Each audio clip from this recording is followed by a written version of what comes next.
জাতীয় পার্টিকে নিষিদ্ধ করা। এটা কাজা হয়ে গেছে। এই কাজা কাপড় আদায় করতে হবে দেশের মানুষের।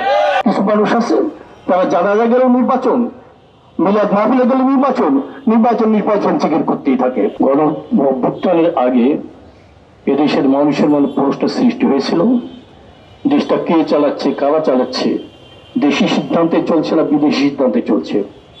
বারবার যে ঘটনা ঘটছে, আবারও দেশের মানুষের মনে প্রশ্ন সৃষ্টি হয়েছে, দেশটা চালায় কারা, কে চালাচ্ছে, কারা চালাচ্ছে, দেশি সিদ্ধান্ত বা বিদেশি সিদ্ধান্ত। ওদের স্বপ্ন পূরণে পাশে থাকতে পেরে আমরা গর্বিত।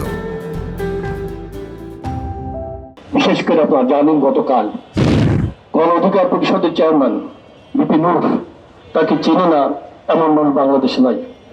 প্রশাসন সহ সবাই চেনে। তার উপরে যে ন্যাক্কারজনক আক্রমণ করা হলো, রক্তাক্ত করা হলো, যেটা আমাদের কল্পনার বাইরে ছিল। বিশেষ করে আশ্চর্যের বিষয়, আপনারা জানেন আমাদের দেশের পুলিশ বাহিনী নিয়ে অনেক আলোচনা সমালোচনা আছে, ছিল, এখনো আছে। কিন্তু সেনাবাহিনী ছিল কলঙ্ক মুক্ত, কঠিন মুক্ত পার হয়েছে, কিন্তু তারা কলঙ্ক মুক্ত ছিল। তাদেরকে কারা লেগে লাগিয়েছে এই কাজে, কি এর পেছনে ষড়যন্ত্র, এটা চিন্তা ভাবনার বিষয়।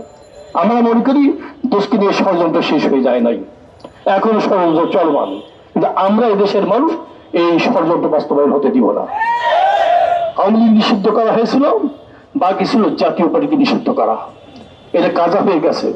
এই কাজা কাপড় আদায় করতে হবে দেশের মানুষের, ওদেরকে নিষিদ্ধ করতেই হবে।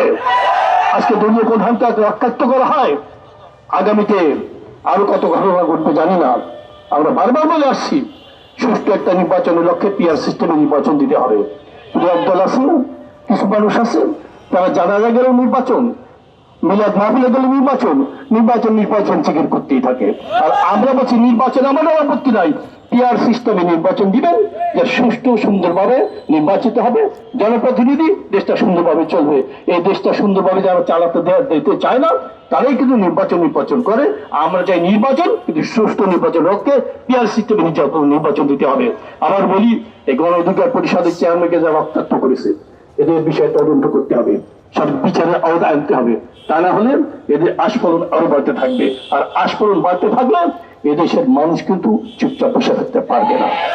ঈশ্বর চরমাই আগে যেমন ডাক দিয়েছেন, দেশের মানুষ ময়দানে নেমে এসেছেন, আবারও প্রয়োজন ডাক দিবেন, তখন আমরা ময়দানে ঝাঁপ দিয়ে পড়বো ইনশাল্লাহ।